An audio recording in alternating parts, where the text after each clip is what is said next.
Well, I'm gonna call it. I'm gonna explain everything. I'm gonna-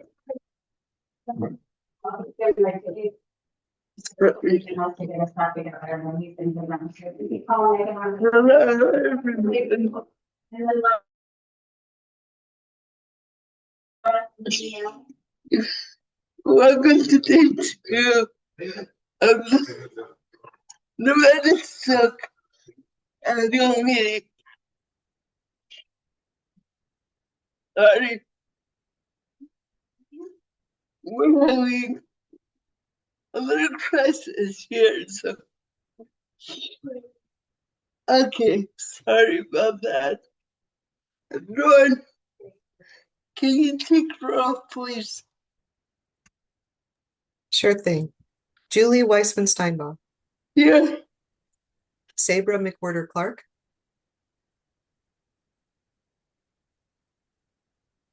no, I saw her join. Come back to Sabra.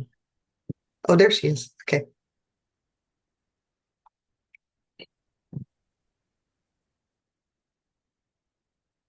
It looked like you unmuted, Sabra, but you muted again. Are you able to unmute? I'm here. Thank you. Thank you. Margaret Marcucci, Here. Linda Voivoda. I think she's going to join us in a bit, actually. I know Peter Whittingham is excused absent, and then Dee Dee Formaster.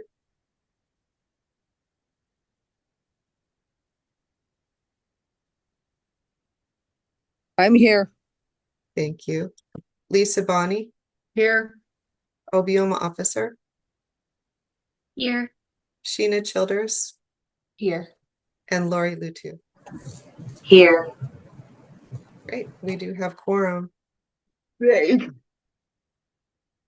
Dawn, could you read the preamble for public comment, please? Okay. No action may be taken upon a matter raised under public comment period unless the matter itself has been specifically included on an agenda as an agenda item. To provide public comment telephonically, dial 1-253-215-8782.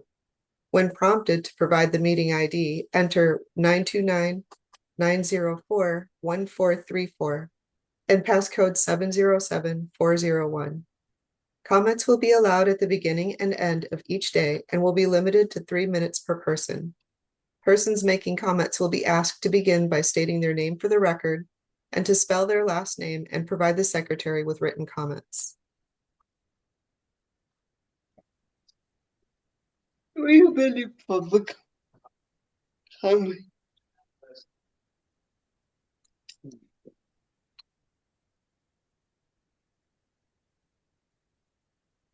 I don't see any hands.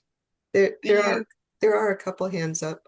Mary Oh. Eaglesizer and Stephen Cullen. Okay, could you call them, because I can't see them on my screen. Sure. Mary Eaglesizer, I think your hand was up first. Go ahead. This is Mary Eaglesizer for the record. I am the Executive Director for the Southern Nevada Center for Independent Living. I have chosen to make public comment today regarding a brief discussion we had yesterday about the Southern Nevada Center for Independent Living accepting a referral from Mr. Sutter and perhaps the SILC tracking it. We are excited to get referrals and we're happy to be working with the SILC and with Mr. Sutter. I just wanted to note for the record that with Centers for Independent Living that are accredited from DHHS, Department of Health and Human Services, and the Administration for Community Living, that we do maintain the highest confidentiality for the individuals with disabilities that we work with. We follow all the regulations for confidentiality. Again, a Center for Independent Living is the one place where an individual with a disability can go into and be in a safe and non-threatening environment and feel that they are supported regardless, and that their confidentiality is maintained. We are happy to share, exercises that we learn in barrier removal, happy to share success stories without a lot of detail. So I just didn't want anyone to be afraid of coming to the center for fear of confidentiality. But I do appreciate working with the SILC staff and with young Mr. Sutter. Thank you. Okay, and then Stephen Cohen, you were next.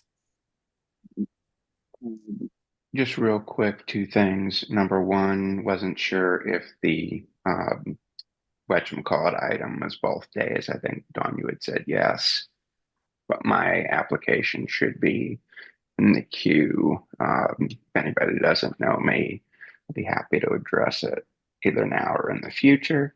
And then the other thing is that the DD Council's 5-year state plan survey post town hall is currently open for public comment consistent with federal regs. That period will expire 2 weeks from today, and I will make sure that Dawn has the information, both the website as well as the Spanish version separately as well. Yes, thanks, Stephen. This is Dawn Lyons. Just to answer your question real quick. Agenda item 4 is for both days. It's for member introductions and public introductions from individuals interested in council membership and member announcements. So we'll get to that after public comment, I'm sure. Okay. But did I hear you right in saying that you were on are you on the DD Council? I'm I was their ledge liaison during right. session, and then now I've transitioned to through at least 731 being their 5-year state plan coordinator, for want of a better term. Gotcha. Thanks. Mhm. And then Obioma officer, you have your hand up next. Yes. Hello, this is Obioma Officer for the record. So I just wanted to make a public comment in regards to the Deaf and Hard of Hearing Commission. Deaf and Hard of Hearing Commission will begin to have talks about deaf and hard of hearing at the Deaf and Hard of Hearing Engagement Conference that will be held this year. It'll be hosted in December. That's what we're shooting for. So we're hopeful for that date. I am looking for marketing. Please look for upcoming marketing information about that event. If you are not able to do December, if we are not able to do December, please know that we will keep you posted on what changes we make, and we'll let everyone know when and what day that will be happening. But we are happy to have SILC be involved again in this conference. Just wanted to give you a heads up about that portion. And then we are also trying to prepare for our Deaf and Hard of Hearing Medical Summit. This is the first time we are going to be hosting something along these lines. We are going to bring together members of the community in addition to hospital and medical personnel in response to SB 188, Senate Bill 188, and the active progression of putting that bill into practice. Thank you so much for your time.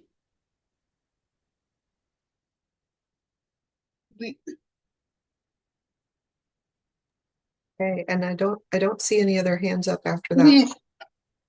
Lisa, was your hand up?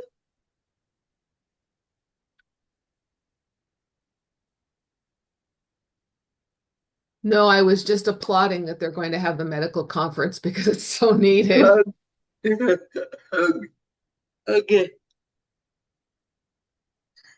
In that case, I don't see any other hands.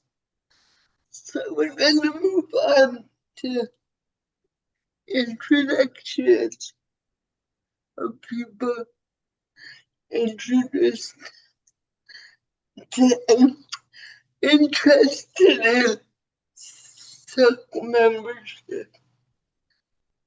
And I'd like to call on the man who needs no introductions, Stephen Cohen.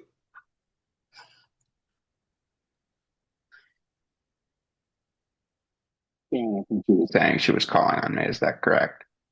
Yes. Okay, so thank you, Madam Chair. As I mentioned during public comment, my name is Stephen Cohen. Uh, Stephen with a V. Cohen is in the now former Assemblywoman, as folks are tired of hearing me during session. Um, this was my fifth or sixth ledge session that I just finished, written two amendments to bills previously. One we get to fix for the 27 session. Kind of burned out a little bit at this point, but at least as it relates to ledge, but very passionate about the community as a whole, and kind of with my new role, I have been doing the best I can to expand my horizons beyond the autism community.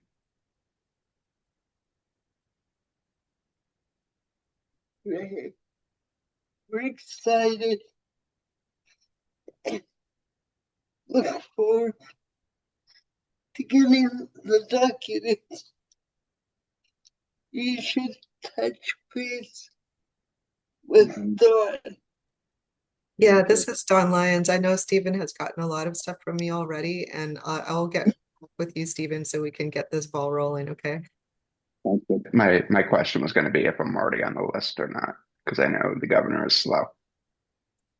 You may be, I have to check my records, but if not, I'll make sure that that happens, and I'll let you know the status as soon as I hear back from them. Are there any other potential members who'd like to introduce myself?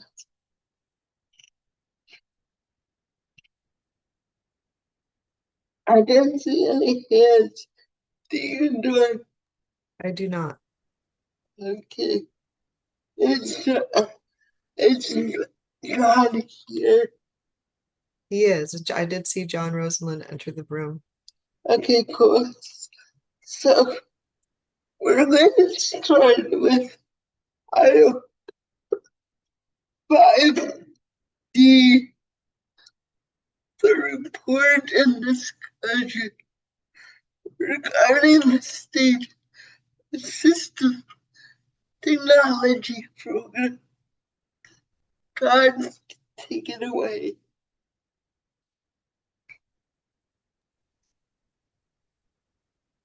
All right, everyone.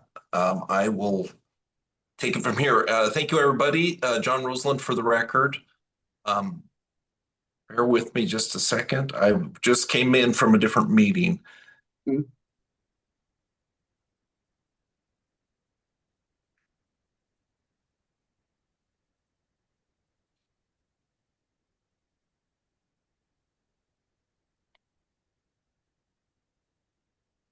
Okay. I'm going to shut off my video because I do have unstable connection sometimes. If for some reason I freeze up or you can't hear me, Dawn, if you can message me or in the chat or something, I will back up and start over again. No problem. Is it still windy? Pardon? Is it still windy up there? Well, that's kind of a silly question. It's always windy. Reminds me of a joke, like wet wind, as you're leaning into it. All right. So I'll start off. The Assistive Technology for Independent Living program has been a long time program in Nevada. I try to give this background in case we have anybody new, and just as a recap. We refer to it the Assistive Technology for Independent Living program. It's been referred to as the State Independent Living Program. Whatever the name of it has been or is, it's been around about 30 years, and it was a result of the SILC back at the time, and independent living centers, and really was a program that was initiated to fill those those gaps that exist for supporting community living, trying to eliminate those barriers for everyday independent living, the things that don't exist still through Medicare insurance or whatever, and that's like home adaptations, those types of barriers that affect our essential daily living, right? Bathing, toileting, some of the unfun stuff, but the things that are real that you have to do every day, and if you're unable to do those things, typically institutionalization is what occurs. So anyways, the program is still under that focus, right? It's been referred to as the home and vehicle modification program. While those things are solutions, the program is an independent living program that follows the same protocols and the same requirements as Centers for Independent Living do for developing goals, offering independent living plans, or the waiver of the plan. No matter what is the establishments of those goals and a consumer service record that is tracked. That program has operated through CareChest statewide for the last number of years. It is statewide. Although there's two offices, but mainly north and in North in Reno and Las Vegas, and they kind of divide that up as Tonopah North and Tonopah South. But it doesn't matter where somebody's at if they do have barriers in those areas and they can be resolved with assistive technology, then this program is it. And an important aspect is that it's not just about funding of the assistive technology. I keep trying to reinstate this through our own program and staff time and again. Even if you have resources, financial resources, or other things available to you, the knowledge that can be shared about making decisions, about implementing demonstrations of assistive technology and vetting that the steps that you're going to take and the plan is going to work out in the end, is so much better when it's done in this process rather than just going and hiring a contractor. If you think that those pieces are all going to fall in together just by having the modification done, it may work. I mean, if you're talking about a ramp is a ramp. But when you're talking about some of those integral parts of, well, what do you do at the bottom of the ramp? Where are you trying to go? And really looking at that from point A to point B. And backing up and looking at it from the lens of, well, point A is usually when I get out of bed in the morning. And how am I doing that? And point B is where I end up back that evening. So again, trying to make sure that people aren't just looking at it as a place to apply. It still is an independent living model, and trying to look at that and provide people with the ability to have choice and control is what we're striving to do. All right, now to the information.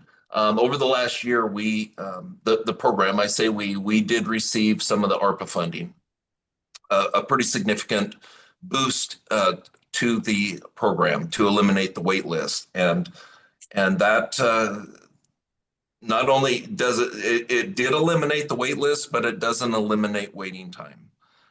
We knew this going into it. We knew that having an injection of the funding still would get backed up at some point, and that's with vendors and contractors getting things completed. And we're still in that position. We probably are going to see a lag in us having a wait list over the next year, but with the close of those ARPA funds, we will just systematically see our wait list come back. The question is going to be, and you all will see it along with us, as that starts building, we'll be reporting that to you all as when that wait list comes back. I don't foresee it happening this year, this state fiscal year, which just started.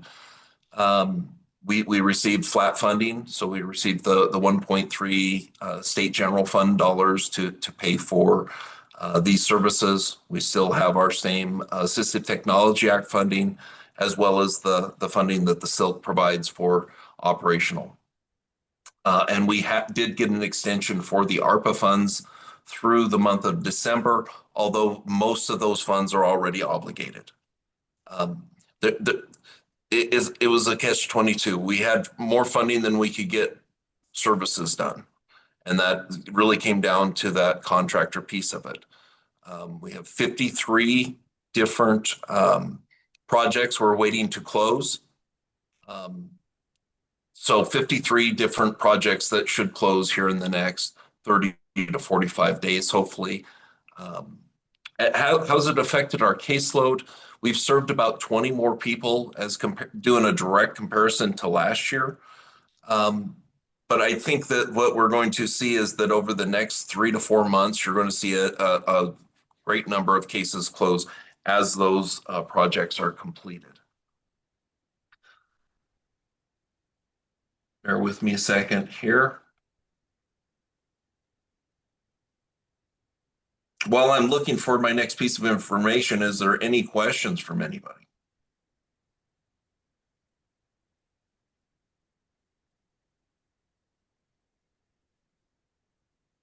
All right, none. Currently, we have 100. We have right at what an even number, 100 active consumer cases open. I didn't do a breakdown like I usually do of all the different statuses that those are in, but looking at that data with 53 projects completing, I think that narrowed down to 22 consumer cases that we'll probably see close, like I said, over the next 30, 60, 90 days, just as soon as those projects are done. We carried over last year at the end of our federal reporting year that we provided to you all, 138 consumer cases were carried over. Those were things that didn't get closed out before the prior year. This year we have 103 new people that have come on since October 1. I think we've seen a slight uptick in, it's hard to tell, honestly, a slight uptick in how many people are engaging with the program and applying. And that really could be as simple as people hearing when we say that we don't technically have a wait list, although it still may take 10 months to get a project completed. And that may be the reason why that is happening. It's really hard to tell until you have until you've been running it a while to really understand what those impacts are, or if they continue to apply. And we have 22 people that are pending. So those are consumer service records that are partially in some state, right? They're either being written right now, or they've been sent out and we're waiting for them to be returned. So there's a potential of 22 more consumers. Estimated cost-wise, we just where it sits, we have about close to $500,000 in estimated costs. And when I say estimated costs, and that's where we're working with somebody and we have basically solutions. We have AT identified that's going to help that person or that needs to accomplish the goal. You know, something needs to be done there. There needs to be a modification in the bathroom or multiple things going on.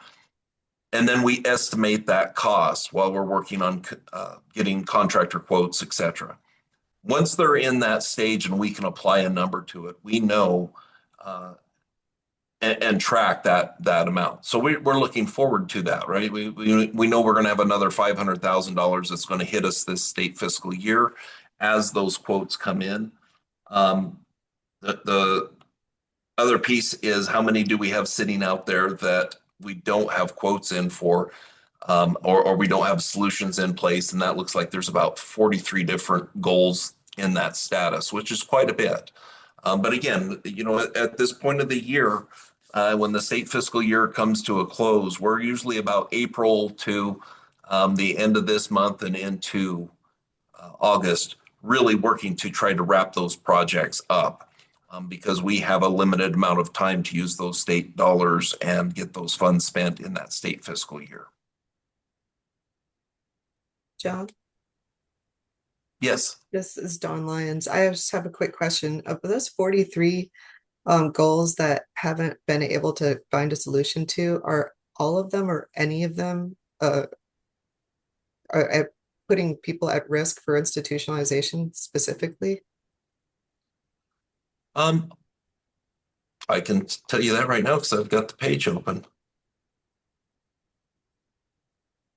None of the ones that I spoke of are prioritized. Okay, thank you. So, but that's a good question. They very well could be, though. They very well could be. This is just a snapshot as of today.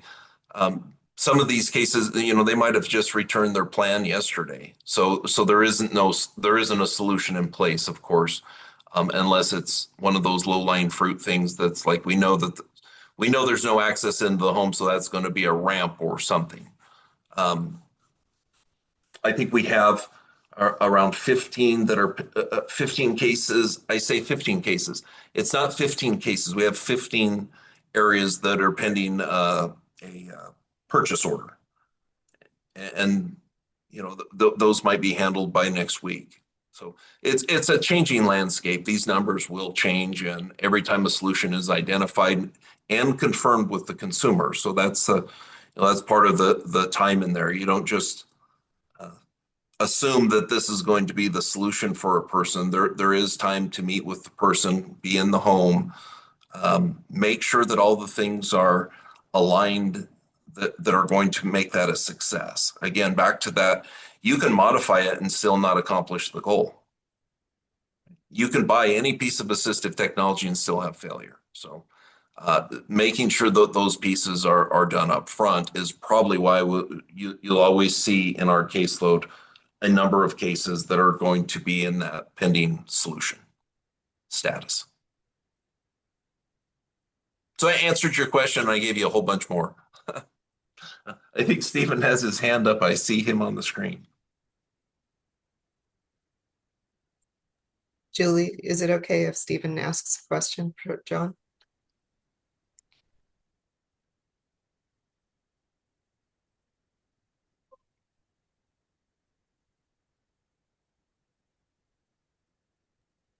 Yes, sorry.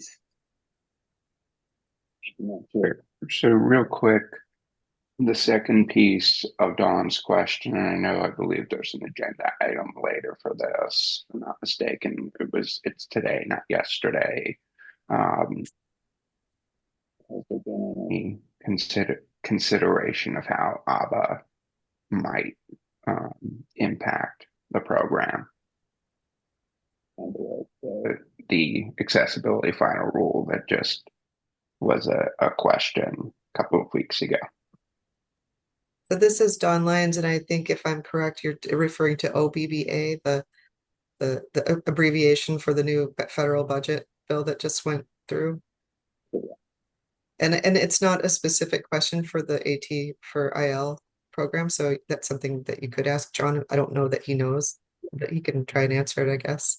What do you think, John? I didn't catch that. What's the acronym that was used, and what was it regarding? The big beautiful bill. I can't. It's OBBA or yeah for Oh, aviation. as far as if you're asking if it has any connection to this program, the only thing known at this point in time would be if it affected programs under the Rehab Act, like the SILC, Independent Living Centers, or the Assistive Technology Act programs. Those are the outside funding sources, but our state general fund does not. It should not be impacted by that, as far as I can see. I don't see in the funds we get from the state for the AT for IL program. I don't believe are tied to any federal funding sources. So other than, again, the SILC or the AT Council, or I say AT Council, the AT Act.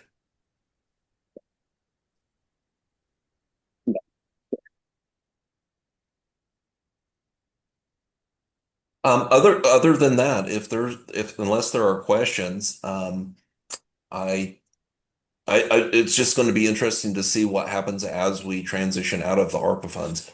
One negative part of that, as I mentioned, was the ARPA funds was a catch-22. We were able to utilize ARPA funds, but it did put us in a position of not spending all of the state general fund dollars that we had. And I'd say this sadly, that in my 20 years of working with this program, that's the first time that I've ever sent a dollar back. So, but there's just no way around that. There's just no way around it. When we tried to make adjustments to that, given we were given advice not to change and try to spend the state dollars down. We were told that we were supposed to utilize the federal funding first. So it is what it is. I'll know more once the dust settles and we get all these projects paid for over the next couple weeks that have to close with the state fiscal year on what that impact is. On a brighter note, some of the funding that Care Chest gets directly from the Department of Health and Human Services within the state, which is part of the Independent Living Funds, I believe. I don't want to say that for sure, but I believe that's what it is. They had received some funding to offset the wait list as well. And those funds were actually, they converted that into a federal year. So that gave us some flexibility to move some stuff around to where we could utilize more of the state general fund before the end of the year. But again, once the dust clears, I'll know exactly how much of the state general fund we didn't use this year. And we'll be able to give an update at the next meeting. Thank you. Do any council members have any last questions?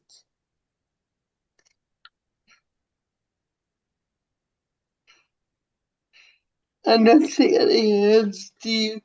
Nope, I don't. Thank you, Josh. Thank you. And again, anybody, I'll put my email in there if there's ever any questions or want for the data that we have within this program, survey results, all of that stuff. Please reach out to me and we'll get it put together for you. Thank you, everyone. Great. We're gonna skip that to item 8, which, as you just said, happens to be the discussion about the effects of the budget on disability programs in Nevada, and what we can do. I'm gonna open this up to SILC members. But this is Dawn Lyons for the record. I just want to share, I know I shared it through email, but I'd like to share it publicly as well. An email that Kate Ostie had sent regarding the Nevada Disability Advocacy and Law Center and how it's impacted. But I'm going to read you her email because I think she says some important things in it, and then maybe someone else can expand on it or has something to say about it besides that. But Yes, please. Yes.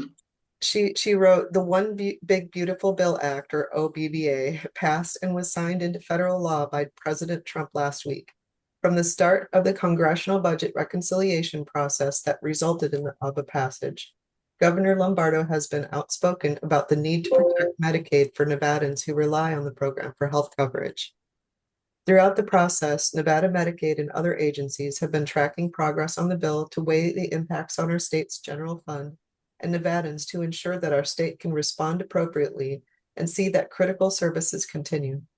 At the Nevada Health Authority, NVHA, the Nevada Medicaid team is working to assess the final provisions of the OBBA to determine their likely fiscal and policy implications for Nevada Medicaid members and providers. Assessing some of these changes, however, relies on future federal guidance that has yet to be released. In the meantime, please rest assured that there are no immediate changes to existing eligibility, coverage, or benefits for Nevada Medicaid as a result of the OBBA. Given the effective dates in the federal legislation and state options for implementation, Nevada Medicaid anticipates that no major changes to the program, including eligibility for members, can feasibly occur for at least 9 to 12 months or more from now, depending guidance from our federal partners at the Centers for Medicare and Medicaid Services, or CMS. NVHA intends to provide an informed update on our assessment of the impacts of OBBA on Nevada Medicaid, as well as the Nevada Health Link at an upcoming public workshop on July 28th, where we will also provide an update on the new NVHA rollout and bill implementation from the 2025 state legislative session. Please keep an eye out for public notice about this upcoming meeting that will be sent over these email lists. And I apologize, that was not from Kate Oste, that was from Stacy Weeks at the Nevada Health Authority Director at Nevada Health Authority. And although Kate Oste did give us an update on the Disability Advocacy and Law Center as well, I thought that was important to share as well, and I just got them mixed up in the order that I read them. Let me go ahead and open the conversation there while I look for Kate's email as well, if that's okay.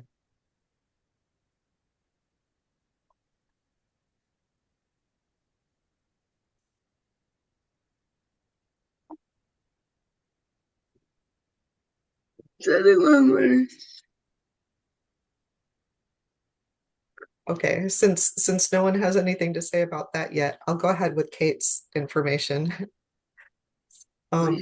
She just said she wanted to provide an update on the federal budget and where they currently stand as far as it goes. And she said that even though it was passed last week and signed into law, the process for passing the bill or budget was called budget reconciliation. And it's different from the appropriations process, which funds all of the P&A and CAP programs. So the easiest way to distinguish the two is that budget reconciliation deals with mandatory spending items like Medicaid, SNAP, Medicare, etc., while the appropriations process deals with discretionary funding. So that means that Congress decides how much money to spend, and which covers all the funding for P&As and CAP program. You know what the CAP program is, the client assistant program for independent living programs, and from the Rehab Act. So just so you know what I'm referring to, because I know abbreviations and acronyms can get kind of like alphabet soup. What this ultimately means is that none of the P&A or CAP funding for fiscal year 25 or 26 starting October 1st was decided in Trump's bill, and will not be decided until the appropriations process work is completed over the next coming months. And as of right now, P&A funding levels have not been decided. So that was an update on Disability Advocacy and Law Centers funding. So that's what I wanted to share with you guys, was Medicaid's statement on that, and also Disability Advocacy and Law Centers information. I know a lot of people were concerned about Medicaid, so I knew that was important to share. Mary.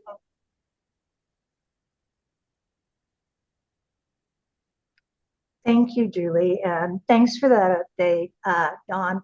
I wanted to report Centers for Independent Living had one of its actually the very first meeting since the new administration has been in office.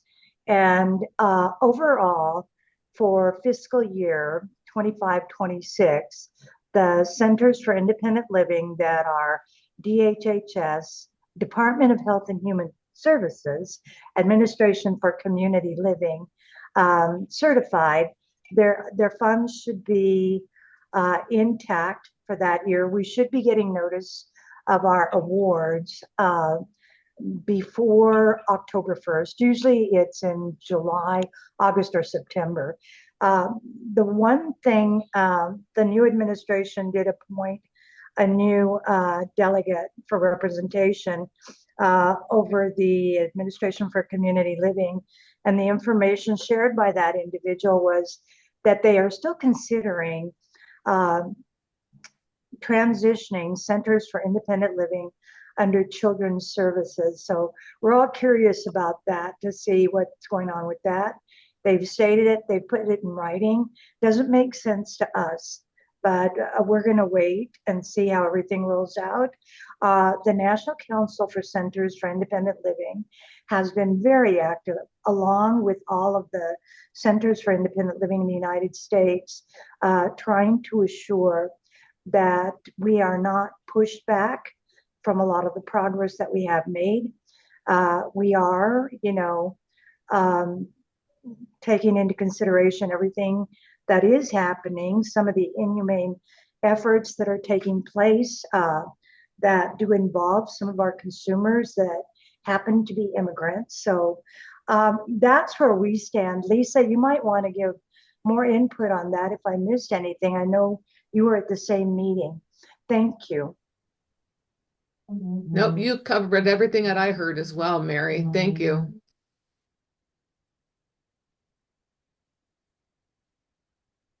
Like anyhow.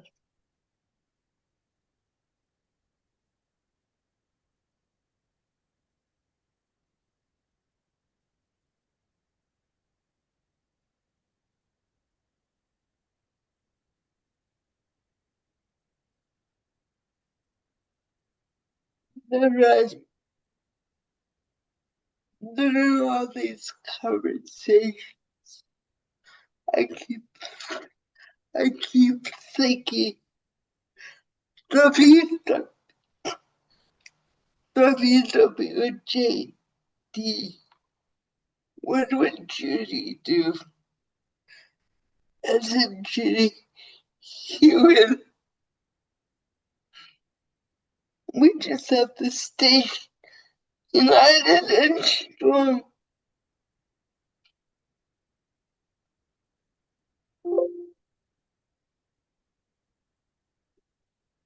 Any other comments?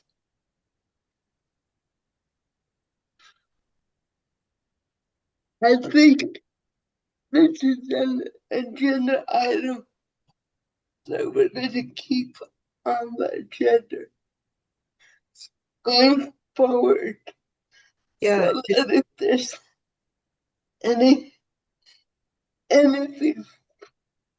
we need to know, there'll be a place to discuss it. yeah, this is Dawn Lyons. I think that's a good idea to keep it on the agenda for some time until we know how everything's gonna fall into place.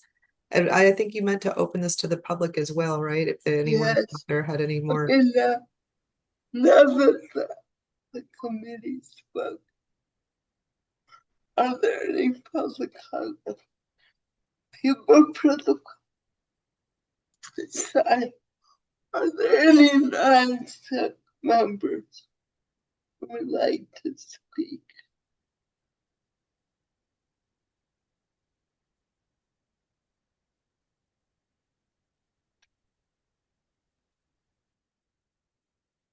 Do it.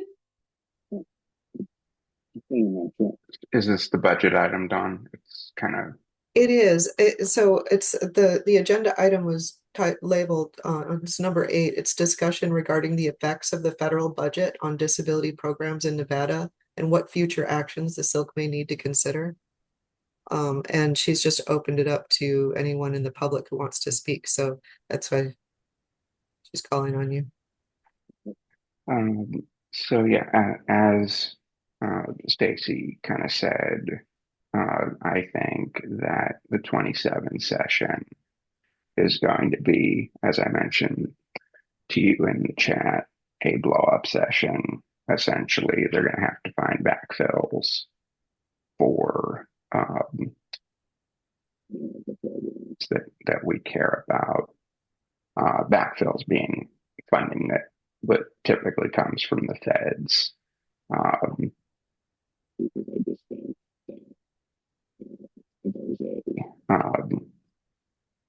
There's a perception that people with disabilities are second-class citizens in this administration. People discuss me as such a person. Think that Stephen, your sound keeps cutting out strangely. We can hear parts of what you're saying.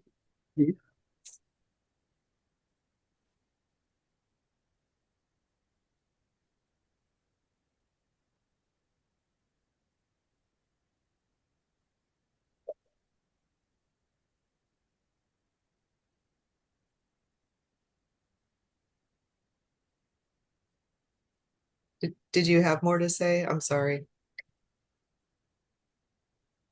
Switch from my headphones. Go ahead and come back to me, Madam Chair, if that's okay. That way I can get everything straightened out. Randall, can you introduce yourself? Sure. Hi, everyone. Randall Owen. I'm director for the Nevada Center for Excellence in Disabilities at UNR. Um, and we're closely watching the budget stuff as well. Currently, our center, the core funding for our center is written out of the budget, which is concerning, I think, not only to us, but the whole DD network in the state. We work closely with the Duty Council and NDALC. They've both been restored to the budget, and the Center for Excellence is still written out, and we're watching that closely to see what's going to happen to that. I think there's an intention to still keep the function somewhere in the state, but we don't have details about how that's going to be. Some of those might actually come to the silk. There's an increase in the independent living budget, so some of it might come back, and it's unclear on what the guidelines for how to do those functions are going to be. So yeah, I'm just very interested in where this goes in the future, and I would love to be part of discussions if it comes to it.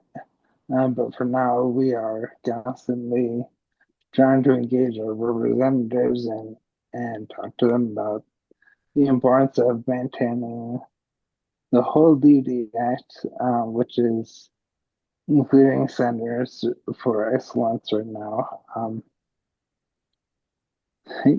Yeah, I think our representatives are mostly on board. They understand it, but they have been until very recently when this one big beautiful budget thing, whatever it is, when that was passed. Prior to that, I think all the attention had been on Medicaid and these bigger issues, but now when they turn to these smaller budget items because we do have a very large impact on the state. So, if anybody wants to get in touch with representatives, please talk to them about the USAIDs, which is what the NSAID is. Literally, we're called the USAID, so University Center for Excellence. I think that's it. I just want to bring that to attention as well. Randall, this is Dawn Lyons. I just have a quick question. I know I've recently read the report from the Centers for Excellence in Disabilities that described where your funding went and everything. How much Yeah. of your budget is from federal dollars compared to the state dollars? Do you know off the top of your head? Yeah, and we are currently redoing that because some of the things that have been labeled as state dollars before are actually federal dollars, the federal flow through, and we had a number of people mischaracterizing them. So I think probably 75% of it is federal at the moment. And some of that is going to change because our center just received $3 million appropriation through the Nevada legislative session. So that's going to shift some of that federal money into state money, which is good because that shouldn't be impacted for a while. But the rest of it is concerning.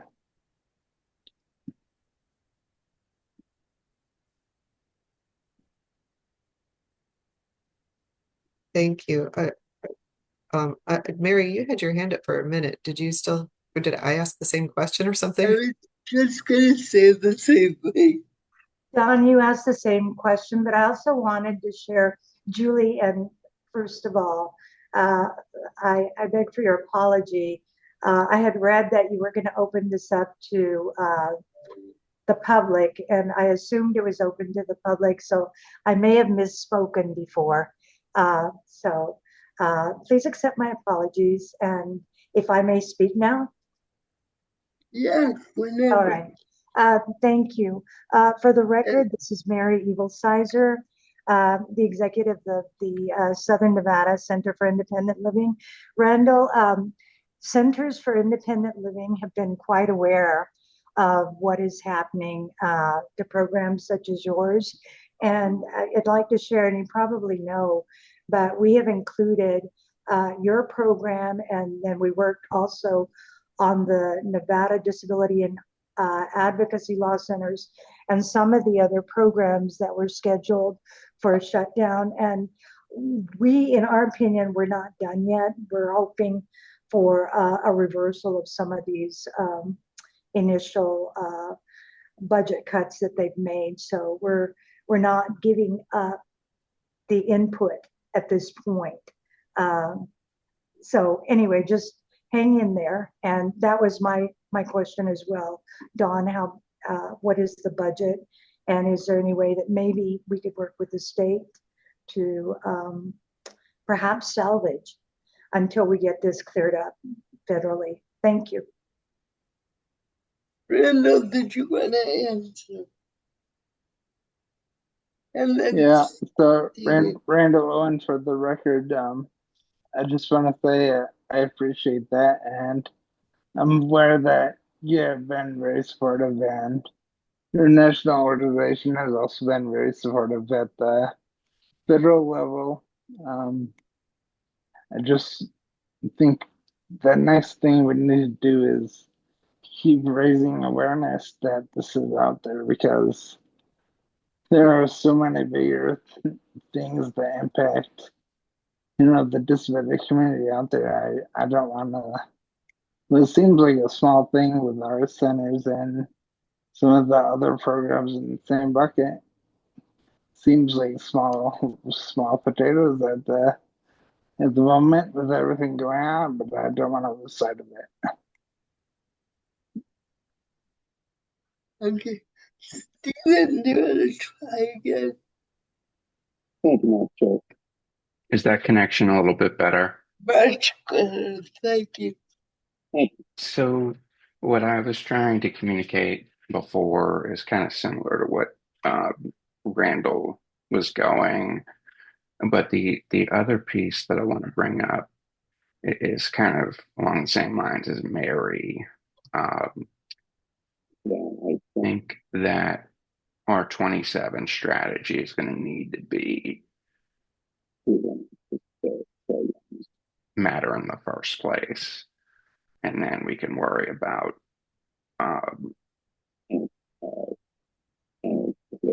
in 29. But then the other piece that I wanted to bring up is that I think that some of the concerns that have been brought forward create ethical issues as well. For example, I believe, and Sheena, please correct me if I'm wrong, that CAPS were no longer federally funded. And my understanding is that VR was going to be tasked with funding that. But then the problem is CAP is supposed to be the liaison for VR concerns. So how can VR fund its own appeal process, essentially? Does that kind of make a little bit of sense?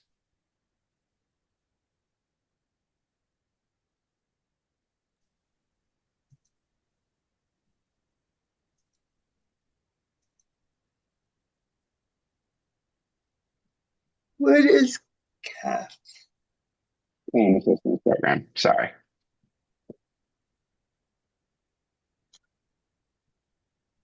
Very sorry. Thank you, Julie. For the record, this is Mary Evil Sizer. Stephen, that makes a lot of sense. One of the primary roles of the client assistance program is to act as the liaison for individuals with disabilities who have concerns with vocational rehabilitation. And that is one of the reasons why it's always been outside of voc rehab. And I don't know if they can develop a plan. Essentially, it's a complaint program for individuals with disabilities for complaints against voc rehab. So I don't know if they have a strategy, how it can be done. But again, we don't want to see where individuals with disabilities are, cut off from a way to voice their opinions or to, in the plainest terms, to write a complaint.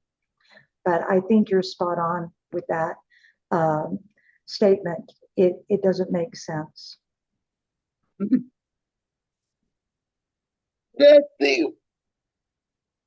Nothing makes sense.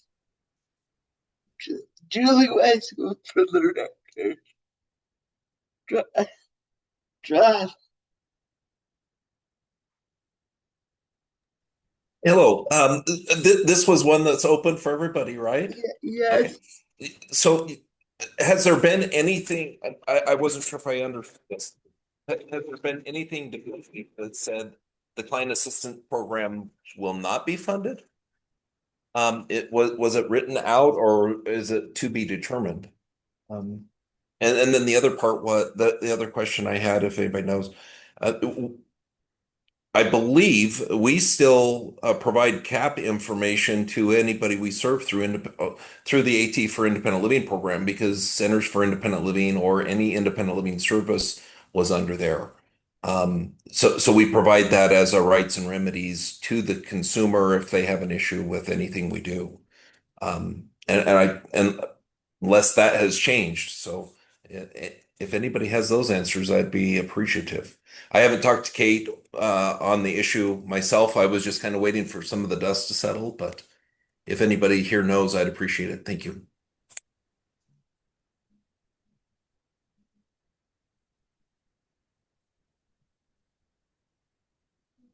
Lisa and then Mary. Thanks, Julie. Just to answer or respond, we do the same thing with all the consumers that we work with. They're all given CAP information so that if there's an issue that they know what the process is and who to contact. And much like what John said, I've heard the rumors, but I haven't heard anything that was a substantive that I would report to a group and say, this is what's happening.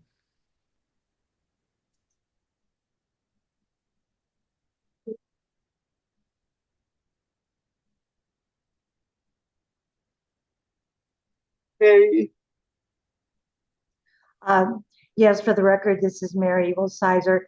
Lisa, I just wanted to substantiate that we do the same thing here in the South.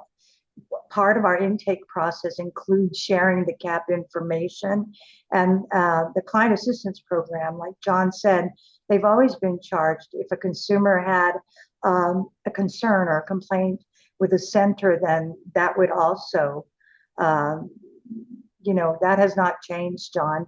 It would make sense for voc rehab if they wanted to operate in that capacity, but then the arm that is to regulate voc rehab would be missing. Thank you. Anyone? Comments? This is Dawn Lyons. I'm thinking about what everybody is talking about here, and it sounds to me like maybe the SILC should come up with a statement of some kind of public statement that we can release to, the public through maybe our news service or some outlet that, we can spread the word regarding this, because public education, like Randall was saying, is so important in this regard, that people know what we're facing and what situations we need to fight and stand up for and speak up for. So maybe, between Randall and Mary and Lisa and myself and, anyone else who has anything to chime in, maybe Kate Ossie, I can reach out to her as well. We can come up with some verbiage to put in a statement from the SILC and then possibly run it, maybe have the SILC approve that whatever statement we come up with, we can release. Does that sound like a good plan? Yes.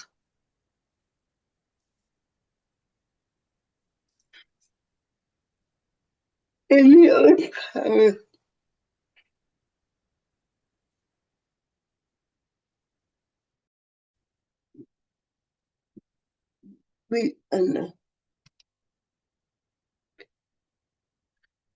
Lord, I was thinking of doing a 10-minute break now. Does that sound good to everyone? It sounds good to me. It is 2:05 on my clock. Okay.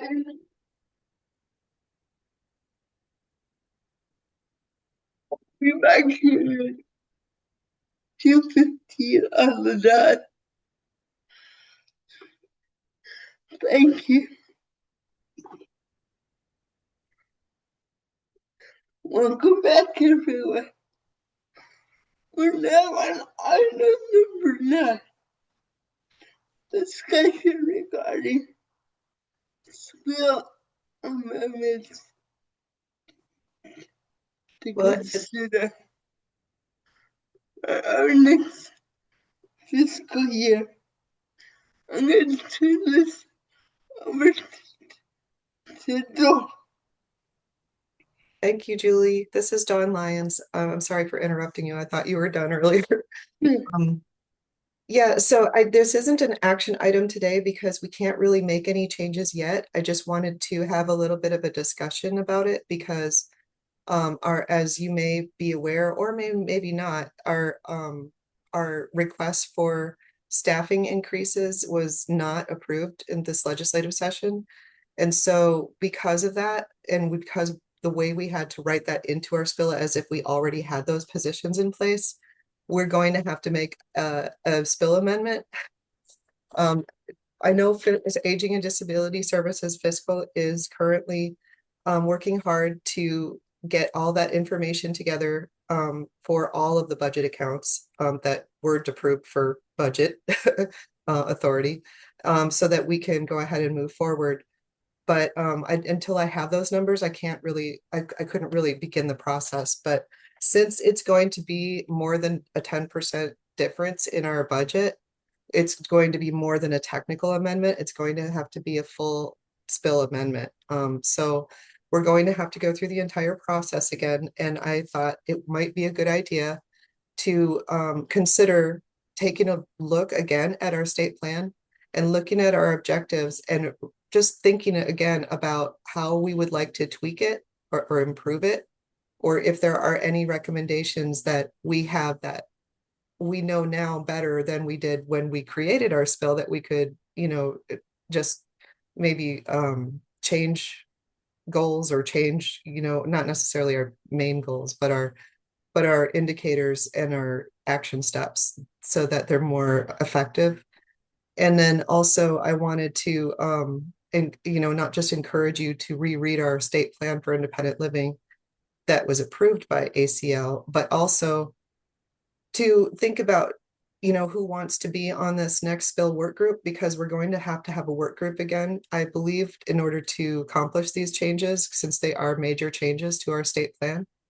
And I was thinking that as soon as I have the information for the budget, we could start that process. And I am willing to take names of anyone who's interested in being a part of that spill work group right now and in the future, but starting right now so that we can get something going as soon as possible, as soon as I have that information.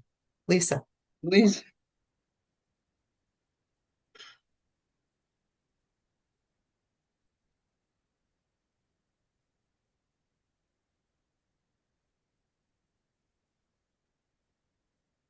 Are you guys volunteering? Wait, she said something in the chat. Let me check. That was my intent. Sorry. Okay. Margaret, do you have the same intent? I do. Okay. Okay, so I've got, so Stephen wrote in the chat, count me in so long as Madam Chair is willing to consider members of the public. I don't know, maybe I needed to be more specific. It's historically that the SILC allows outside members of the public and stakeholders of all types involved in the spill work group who want to be. We Yeah, encourage all people to participate who have any interest in participating. yeah, because it affects the whole community. So Stephen, yes, very raised it. And then Ace Patrick also said she would like to be involved. I'm writing these down. Yay! Okay, good. And you And got Mary, correct? I got Mary. Me, of course. Okay. Yeah, Julie, I think you're the chair. I was gonna say I don't get to volunteer. My presence is required, not requested. And Anyone else?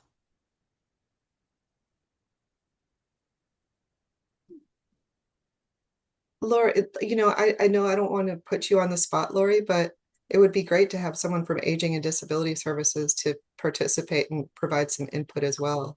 Yeah. Because I know last time we had some struggles at the end where, Aging and Disability Services disagreed with some of the things we had put in our spill. So it would be nice to have that input up front, if that's okay with you. Yeah, let me just double check on my side because this is all fairly new for me still. So let me just go ahead and check and I can get back to you, Dawn, if that's okay. Or Julie. Thank you. You're welcome. And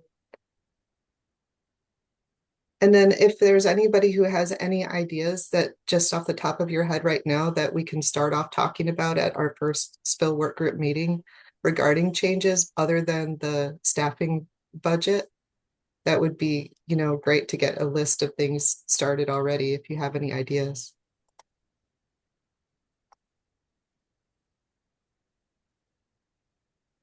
I know I have one, just to mention it right now. The Employment Coalition that we had started, not the SILC had started, it wasn't a subcommittee of the SILC or anything, but I was on that commission or on that coalition, as well as Catherine from the DD Council and some other, stakeholders in the community. And we had put in our spill some of our original plans to do some employment fairs. And since then, the Employment Coalition has decided not to do our own because Voc Rehab supports so many of them as it is already that we decided to instead focus on helping to support Voc Rehab and their efforts. So that was something that I would like to revisit in our spill as far as one of our activities. But if anybody else has any ideas right now. Margaret? I agree with you, Don. We need to get out there. I love Voc Rehab, but they are so understaffed and overwhelmed. It's not funny. Yeah, I know they've been very outspoken about, providing us with information so that we could check it out ourselves and see how we could help. I know they're open to our help. So, Stephen? I think that like I said, the council's plan is the public comment period per Fed regs is gonna expire initially 2 weeks from today. But I think we've got some stuff in there, at least initially, based on our town halls that may be able to create some collaborative efforts, particularly with how carefully we have to write things now. Are you referring to the DD Council? Oh, yeah. Yeah, I know we do have some collaborative goals in mind in our state plan right now, but we could definitely update them. Yeah, we can get together. The three of us can meet offline. That's easy enough. And to the vice for the record. I think we should look at the youth action committee laws since we have a new leader. You mean the Youth Action Council? Yes, sorry. Parameters? Yeah, I know. Yeah. Okay. I think the goal was to hire somebody. I forget the language, but I know there was something in there. I just think we should look at it.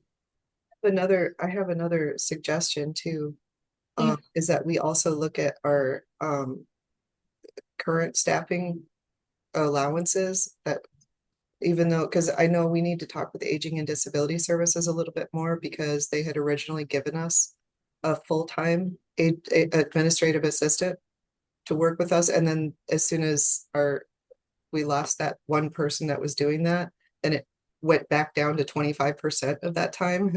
Whereas in our federal guidelines, it's very specific about how they need to be supervised by the executive director of the SILC, and only that for SILC activities. And so it's kind of a conflict of interest to have someone doing both.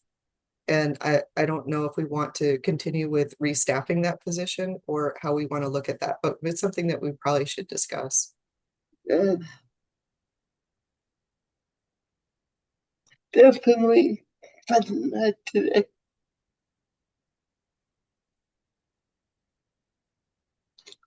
Any other suggestions? This is Dawn Lyons again, and I'm just going to say, as soon as I get that budget information from fiscal, we're going to hit the ground running with this, because it takes a long time to get through this process. And I don't, by the time we get done with our amendment, we'll have 1 year left in our spill anyway, probably. So it's important to get the ball rolling as soon as possible. So I'll be in touch with those who reached out.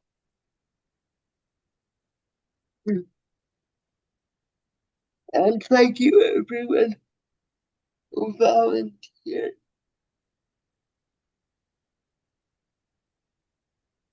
Yeah, thank you. And I don't have anything else if no one else does on that. Okay, we're going to get to 10.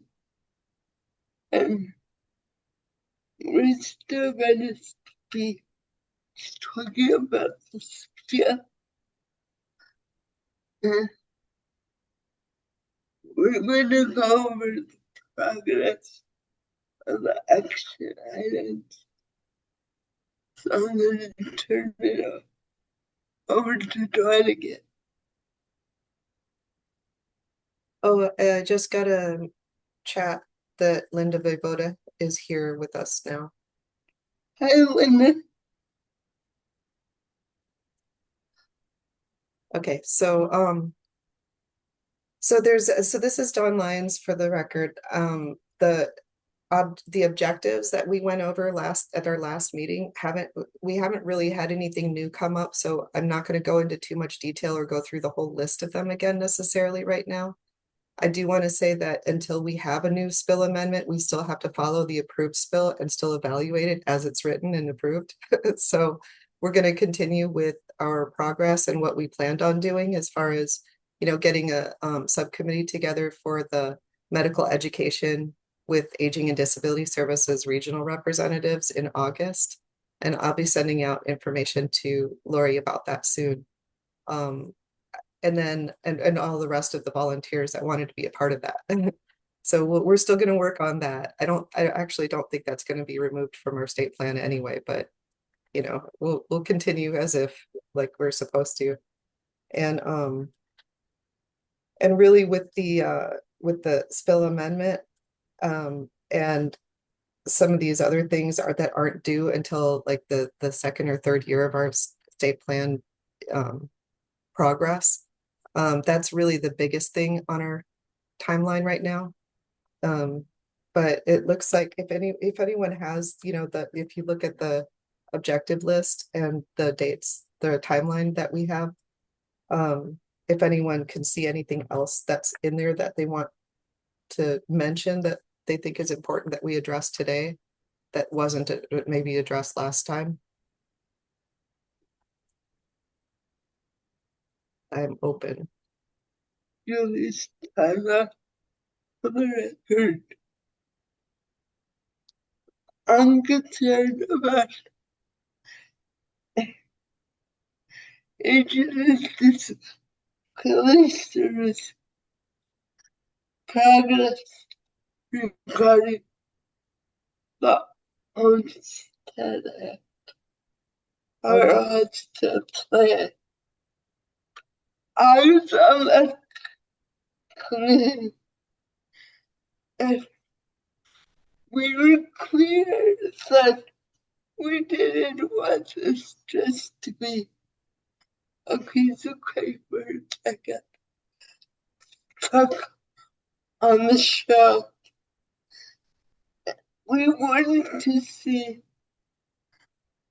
progress made on other items. And as far as I know,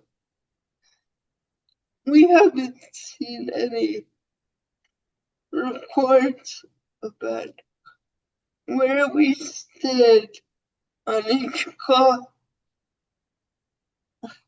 And that's very concerning.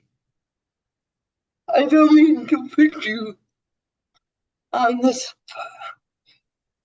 spot, Lori, but if you don't know the answer, it would be great if you could bring us an update to our next meeting.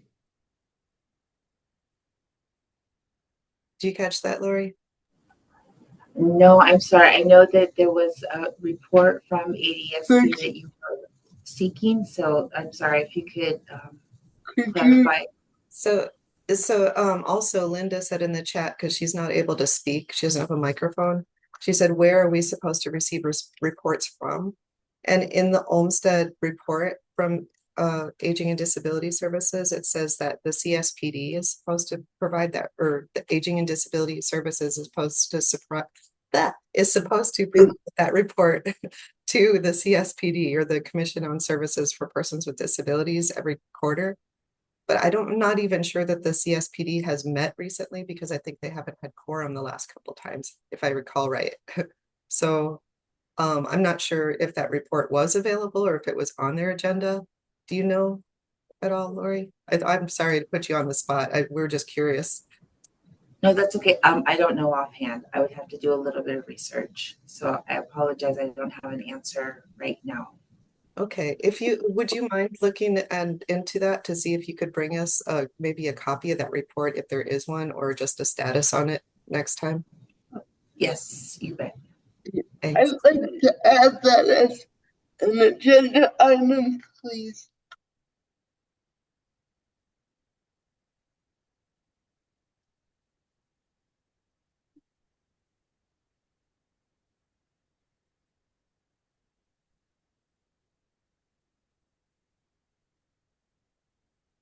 Does anyone else have any comments?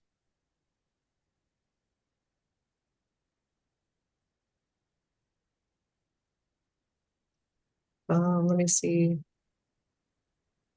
Oh, Linda just said she's on her phone and cannot bring it up. Sorry. That's okay, Linda. I'm reading your chats. You can just put it in the chat.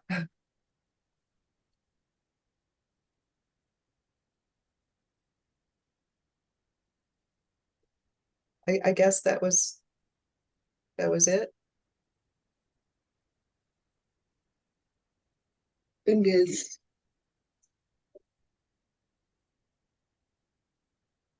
I mean, other than that, we're on track with our objectives.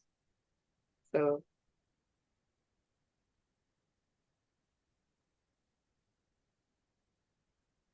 Linda, if you're trying to talk, you're on mute. But you don't have a mic, right? Okay.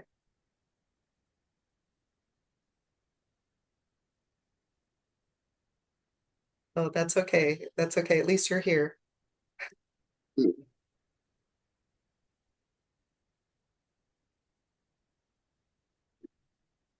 Anyone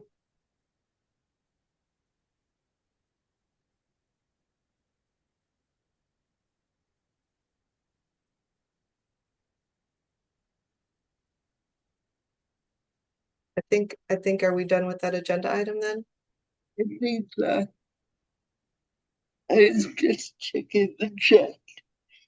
Sorry. No, that's okay. I know it's hard to check everything and Okay. So item 11,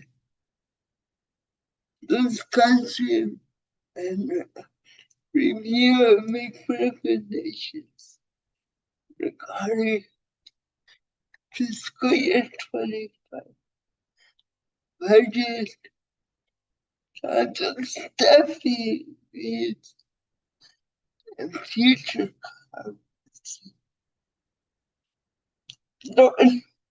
So this is Dawn Lyons, and I did attach a copy of our current budget tracker for this fiscal year, although we have a subaward from that's still going from last year too. I just didn't include that whole budget because it's on track anyway. And there were a couple things that I hadn't had the time to add yet to it, so it's not quite up to date, but it's as up to date as it needs to be because we're on track. Honestly, we are doing fine with our budget. If anybody has, excuse me, has any questions, I am totally willing to answer any questions if I can, but it's pretty self-explanatory, I thought. So are there any questions on the budget?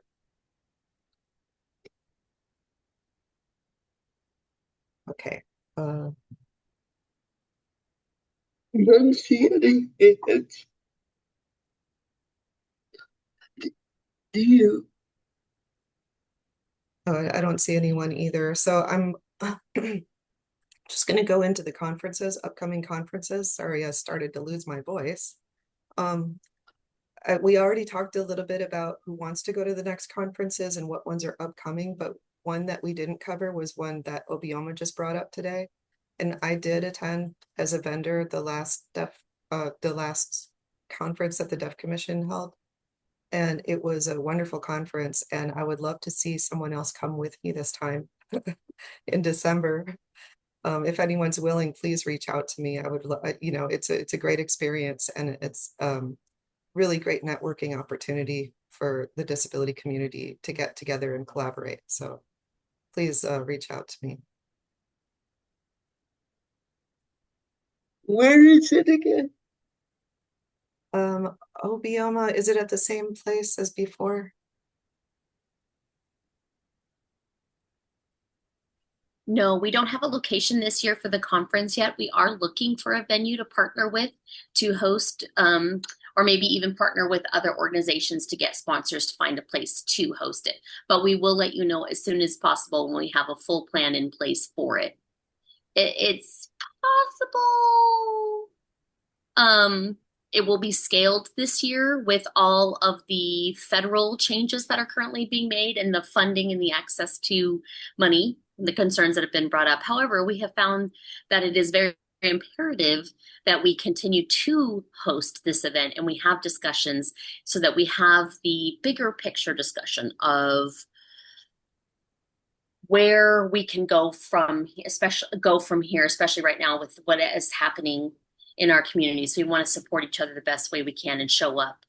But typically it would be in the Las Vegas area, it'd be in the southern part of the state. So we do know that it's usually in Vegas. If I'm understand, I'll go with you. Great. Okay, great, Julie. Thank you so much.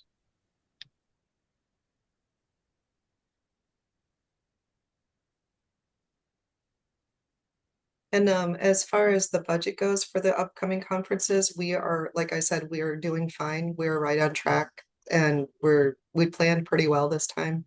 So we're doing good. And we have enough to support at least one other person to go to April too, if you want. I haven't heard it from anyone yet, but I always like to encourage SILC, participation in those conferences because they're really, really great for networking.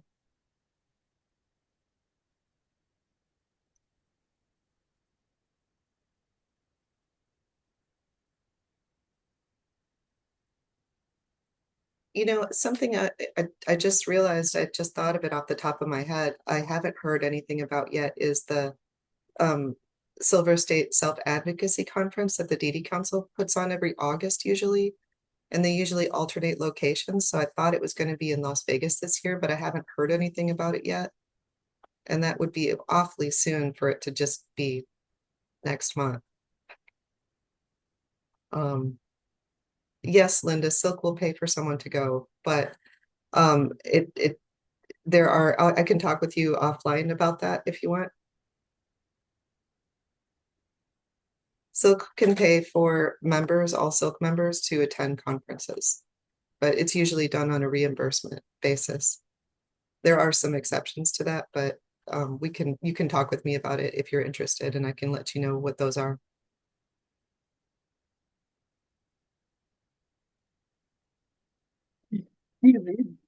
Well, yeah.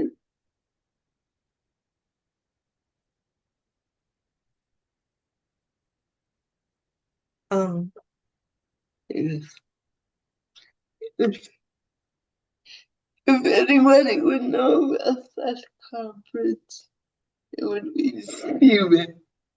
Yeah, I'm not sure that they're having one this year, I guess, because I hadn't heard anything about it, but I'll reach out to Catherine and ask and get that information to you guys. If there is anything to, distribute, I'll distribute it. Okay, thank you. Obioma.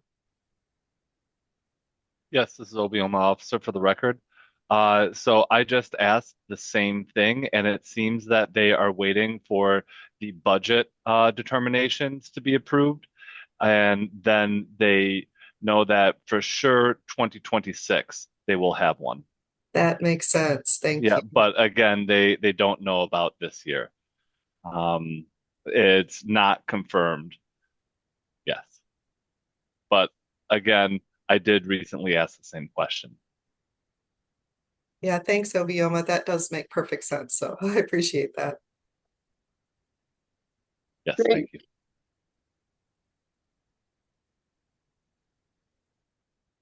Anyone else?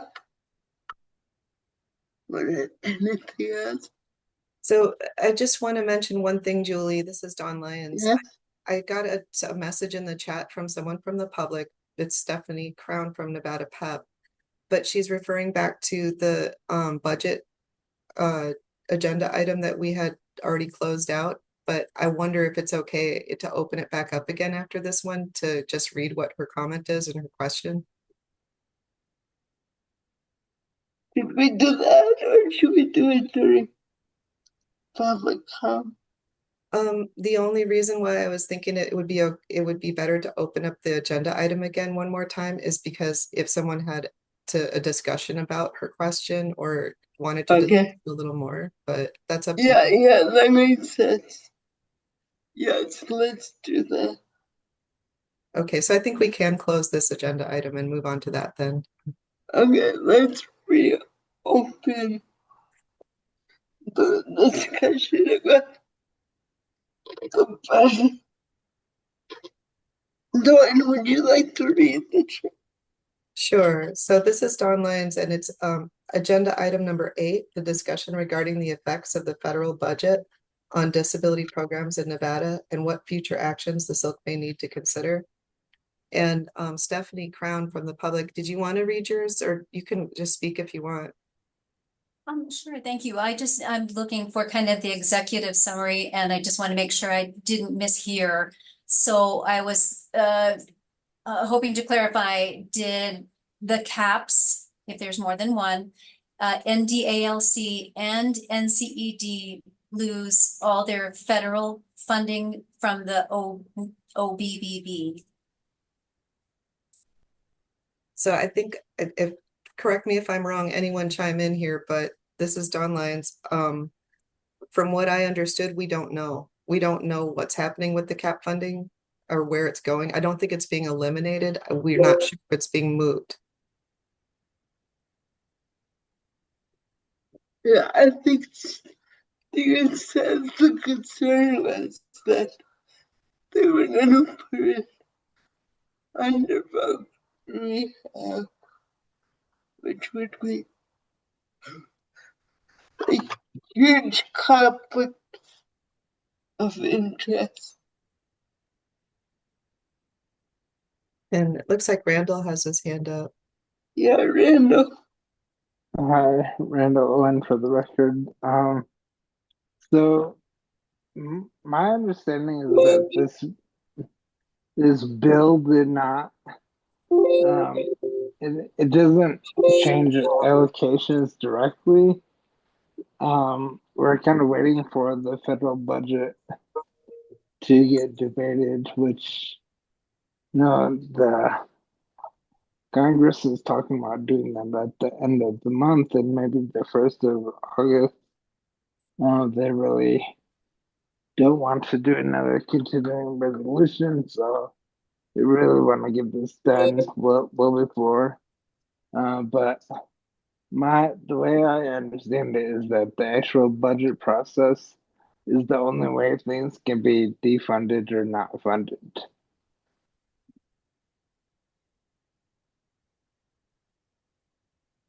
Thank you. Any other comments?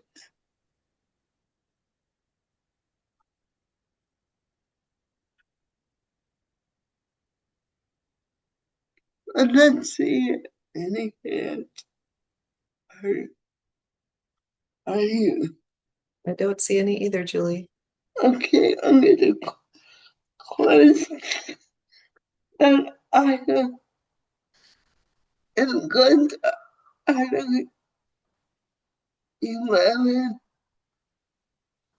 Discussion of future agenda items for our next meeting, October 8th and 9th.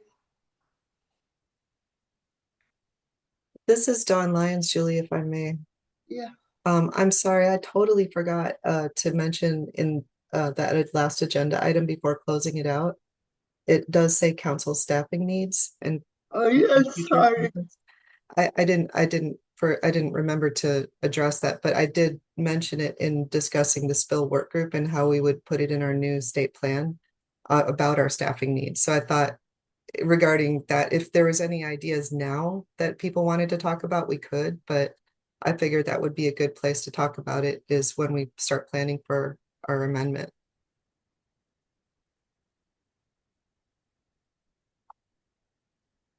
That makes sense. Makes sense to me.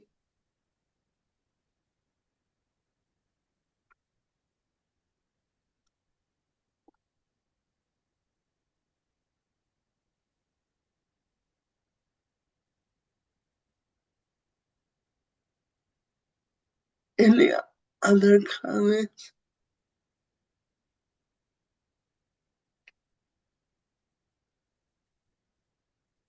Well, I do have your agenda item that you suggested about the Olmsted report listed, and then I was gonna say now we could go back to item 10. Are there any agenda items folks wanted to add?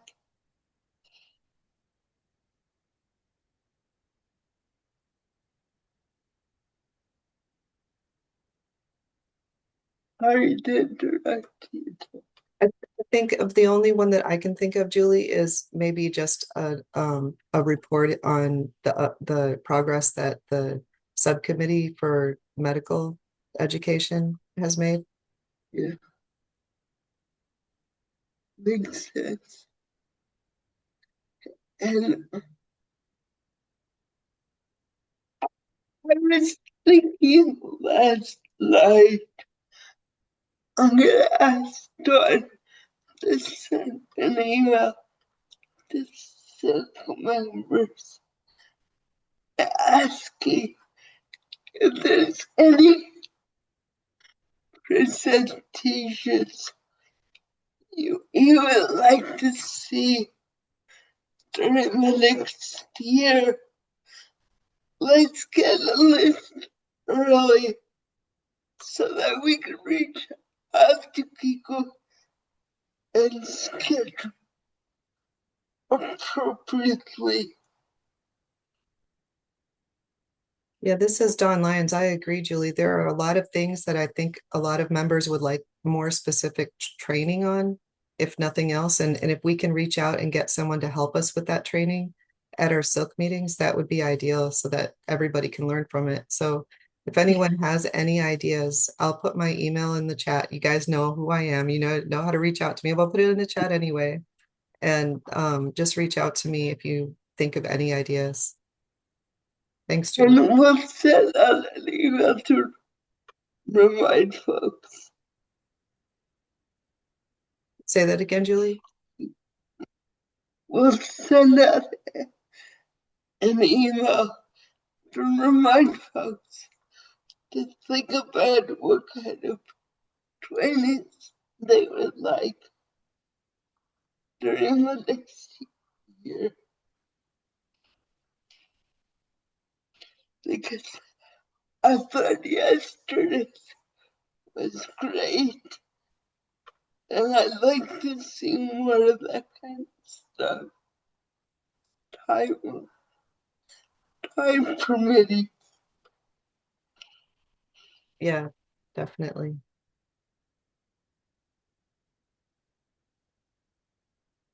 Okay. Anything else? Any other item?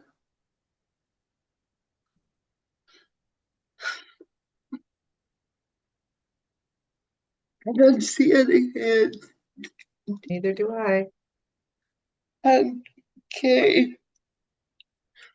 Dawn, could you read the preamble for public comments?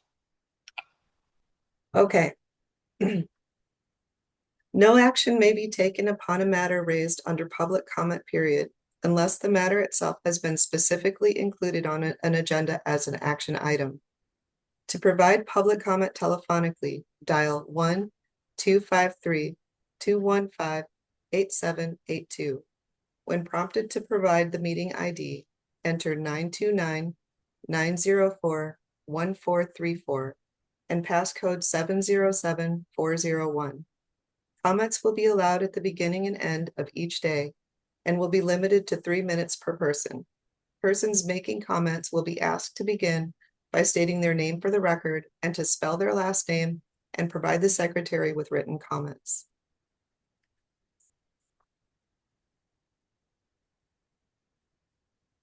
Really questions for the record. I'd like to thank OBM officer once again for her service on the committee. It's been great having you. And please don't be strange. You're welcome back anytime. Oh, of course. Thank you so much, Julie. And yes, this is Obiama officer for the record. Thank you again.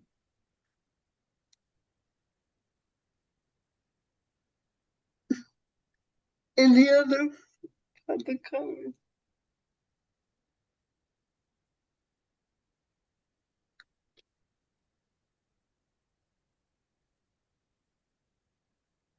I have one. It's Dawn Lyons. Yes, I just wanted to thank our CART provider, Becky, and our ASL interpreters today for all the hard work they do. And every time we have a meeting, again, thank you so much for all the work you do for us. Your service is really important.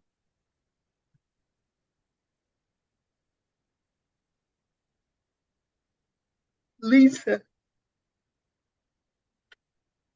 No, I'm just applauding that. Very nice. Thank you. You get me every time, Lisa. Sorry about that. No, it's fine. Anybody else?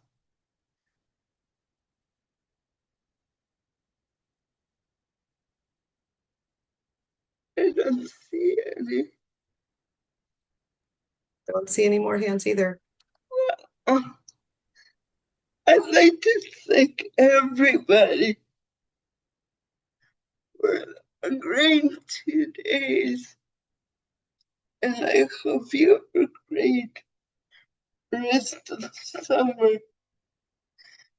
And we'll see you in October. Thank you again.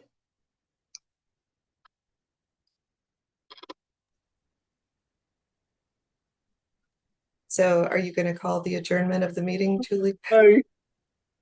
Thank you. I call on the adjournment of the annual meeting, the 2025 SILC annual meeting.